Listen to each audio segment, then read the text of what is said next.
Uşaqlar, bugünkü məşqlərimiz təsviri fəaliyyət məşqələsidir. Mövzumuz isə tələbəzlərdir. Gəlin tələbəzlərlə tanış olaq. Görün tanıyırsınız bu tələbəzləri. Bu hansı tələbəz uşaqlar? Amigo. Aferin. Tələbəz uşaqlar. Aferin. Bu hansı tələbəz? Aferin. Riyad. Aferin uşaqlar. Tuttum. Uşaqlar, baxın. Hamısı. İlə. Hamısı söyləsin. İlə. Yox. Badımca. Aferin. Badımca. Təzifətlər. Yer kökü. Aferin babalarına. Bir de uzaktan çek. Bir tarafında yap.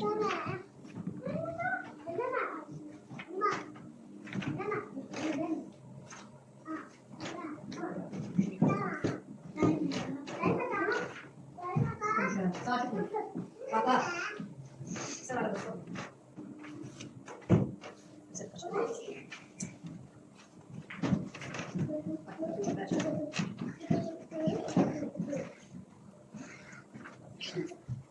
Sana şimdi kaldı.